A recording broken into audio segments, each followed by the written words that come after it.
I'm using a little Grok AI for the best definition I can give for the differences between crimping and swaging. Both are metal forming processes used to join or shape materials, but they differ in their methods and applications. Crimping involves compressing or folding a material, typically a metal sleeve or connector around another component like wire or cable to create a secure connection. Crimping is commonly used in electrical wiring, plumbing, and other such assemblies. Swaging, on the other hand, involves reducing or reshaping the diameter of a metal tube, rod, or wire by using a die or swaging tool, resulting in a smooth, uniform deformation of that object. In our case, we're using a metal tube, also sometimes known as Nycopress or Nycopress crescent swage. Our swaging will reshape the Nycopress around a wire rope or simply an aircraft standards cable.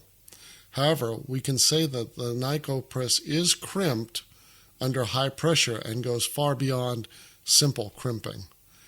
Crimping focuses on joining components by compression, while swaging focuses on reshaping or resizing a material by compression. Crimping creates localized irregular deformation. Swaging produces a smooth, uniform shape. Crimping is more common in electrical and cable connections. Swaging is used in structural or mechanical applications like tubings, fittings, or securing cable. Crimping uses pliers or specialized crimping tools. Swaging uses dies and presses and is done under a much higher pressure to make the crimp of the Nycopress more secure. What you're looking at is a Nycopress, as it says on the side.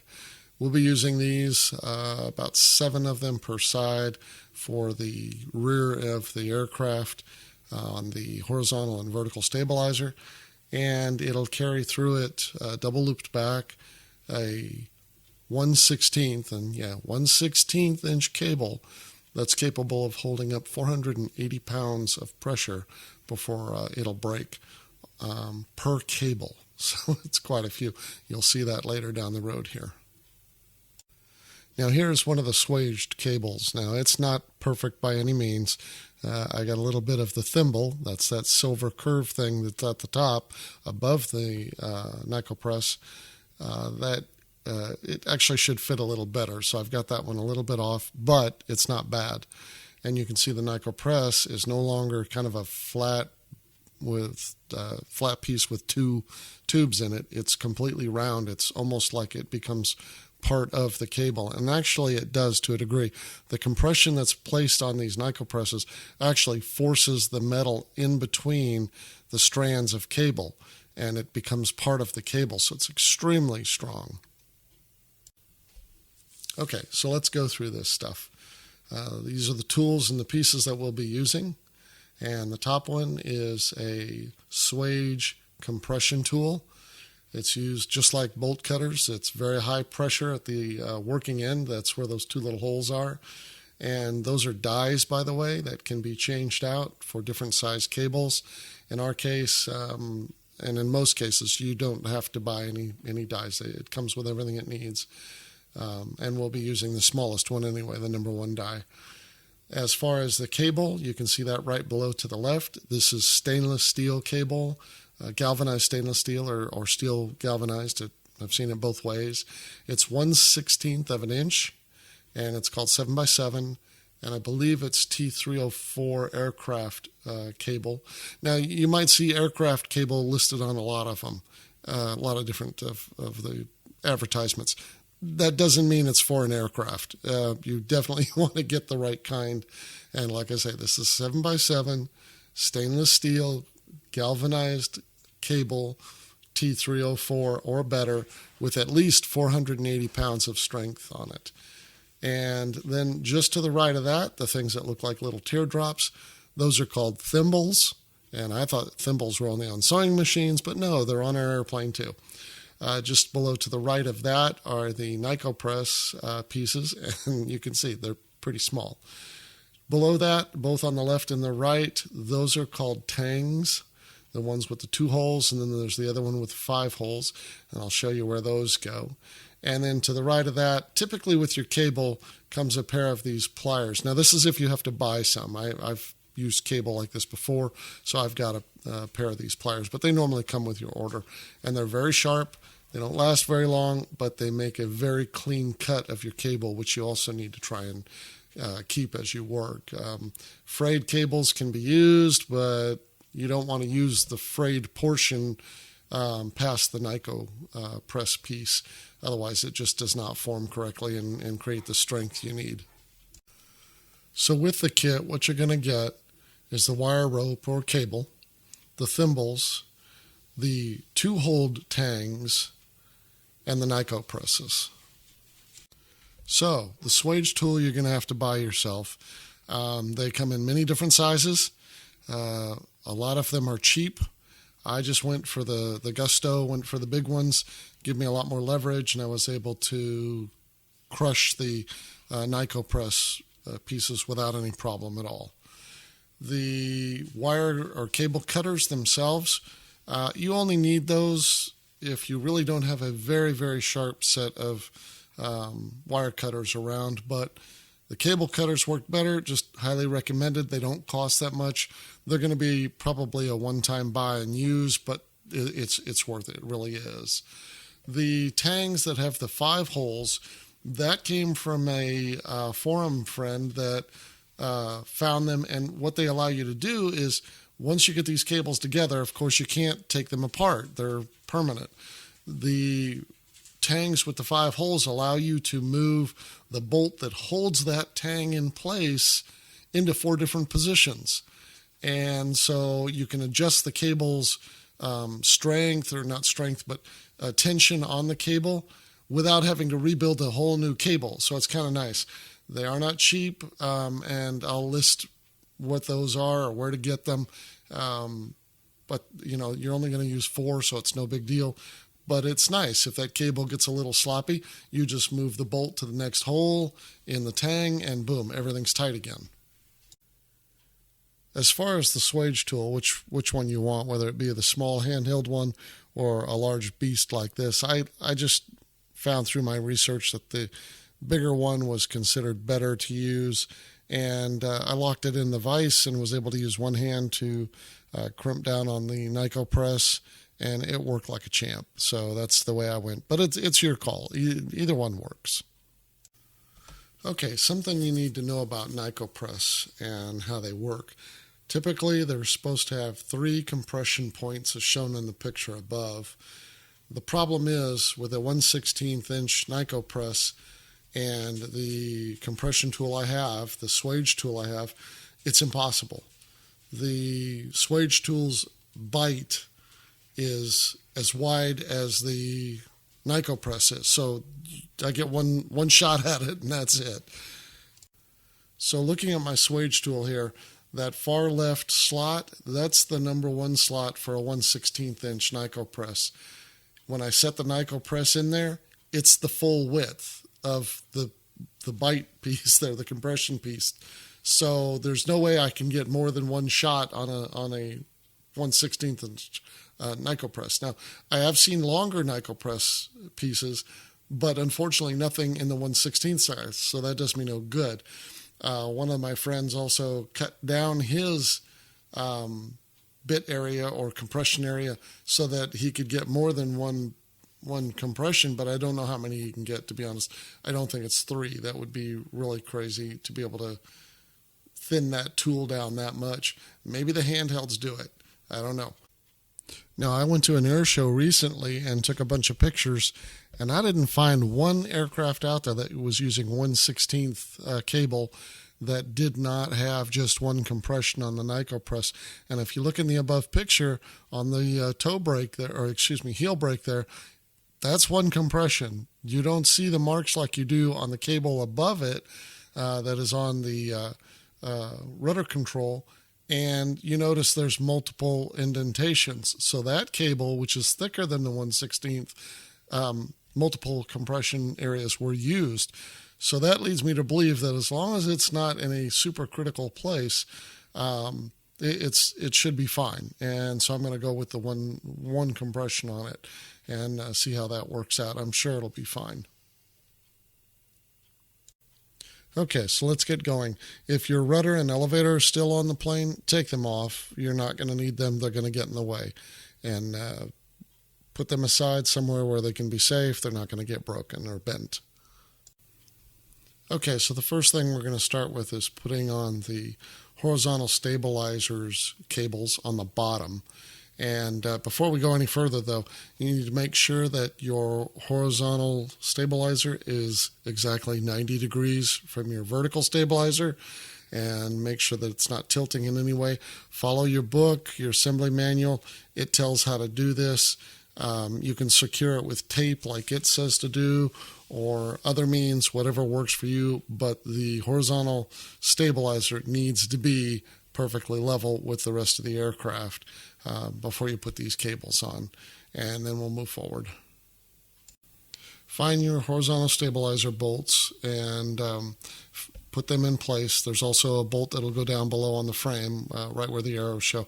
Might as well get those in place. We're going to need those. Next, grab your cable, and if the end is frayed, go ahead and cut it off and make it nice and square and clean like shown here. Next, you're going to take a Nyco press, and you see the twist that's in this wire? You want to put the Nyco press on turning in that direction, so that way the wire doesn't fray and it fits through the Nyco press nice and clean. Takes a couple of tries to get it right, but once you get used to knowing what you need to do, it's not a problem. But watch out for the wire. You will stick yourself with the wire. It will hurt. It's going to happen a few times. Just get used to it. Next, we're going to prepare the tangs.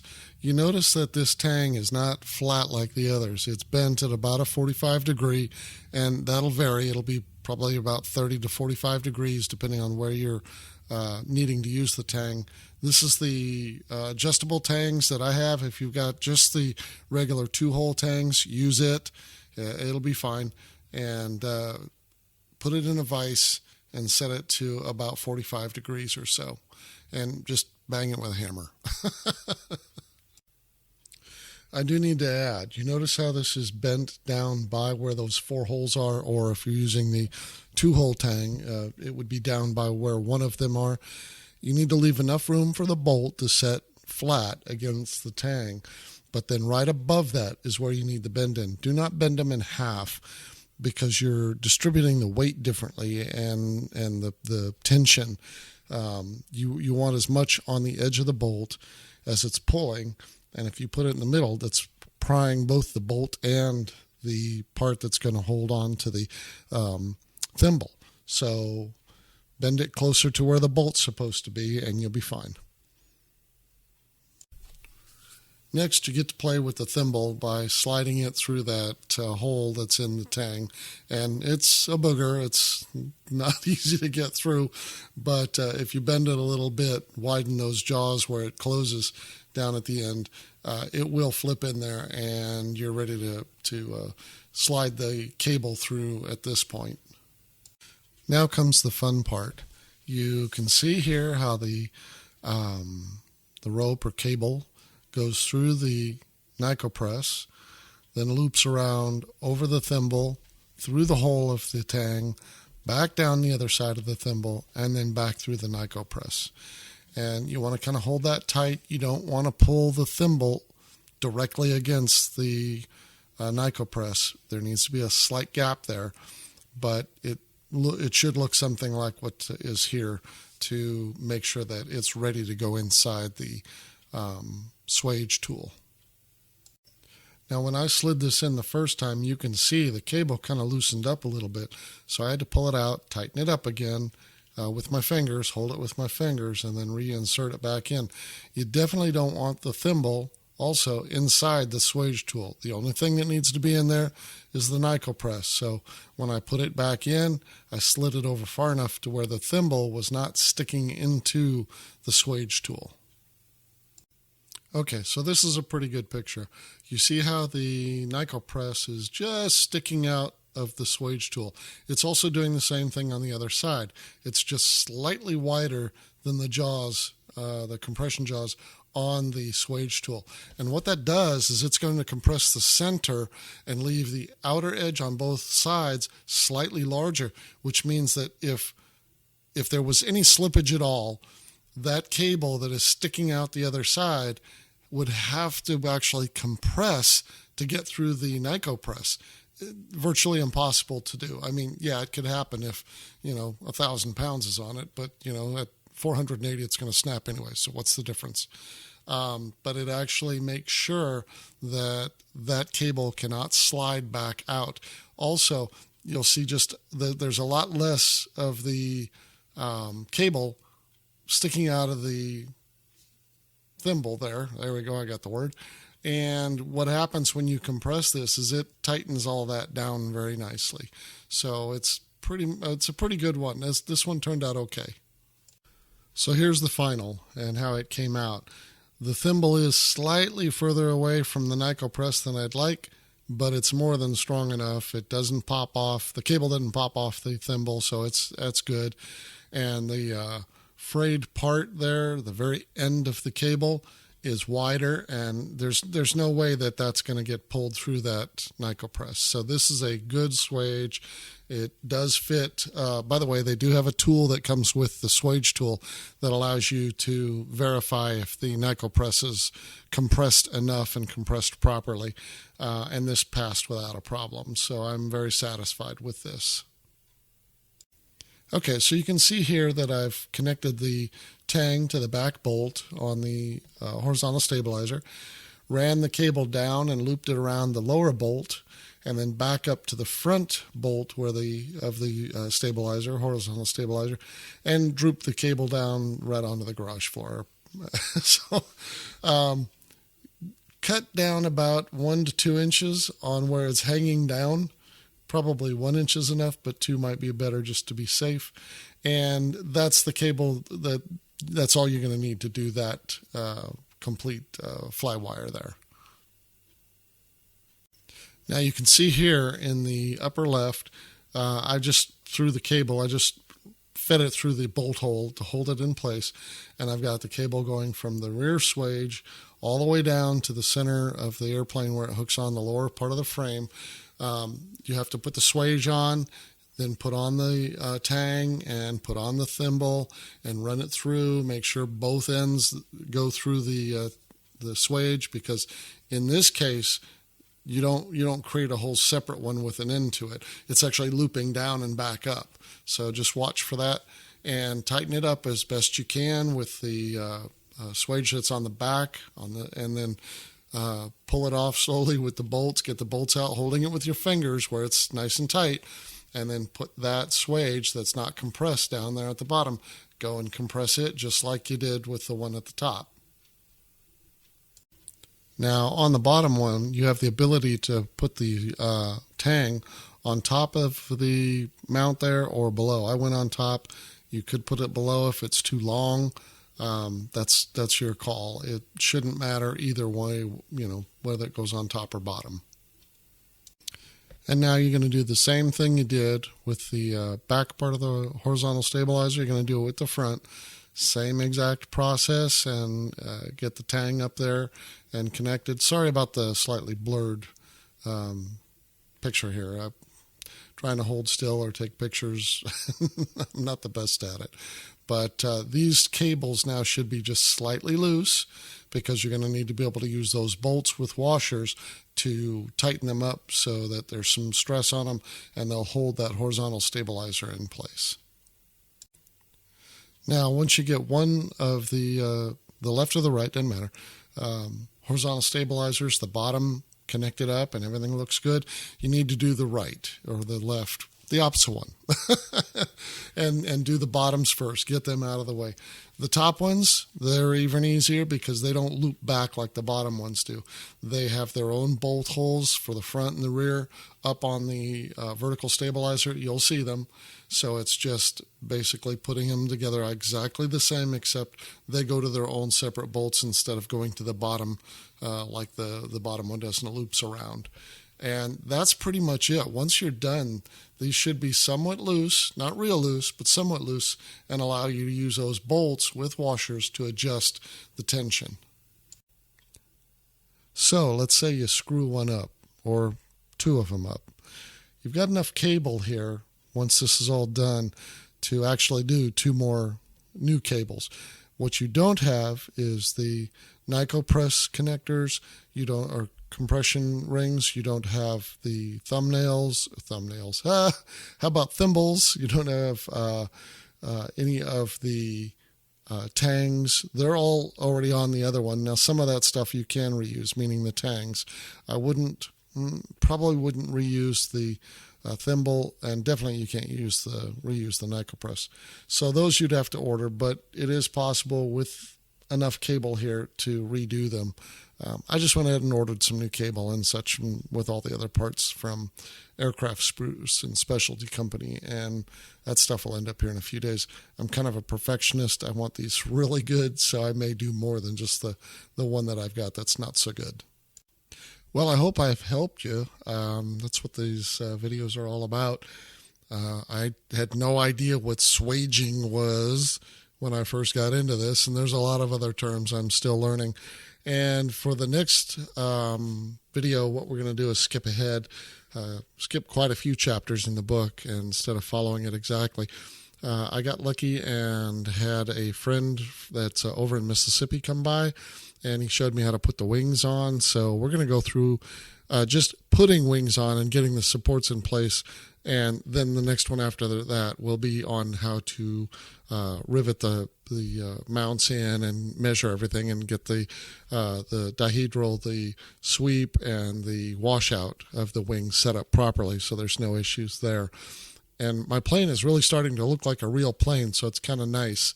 But we went to the Hodges Ultralight show that was up in Andersonville, Georgia. It was this October, just the first couple of days, and it was such a success that they have decided to do it again next year, and hopefully it'll just continue to grow. So something to look forward to.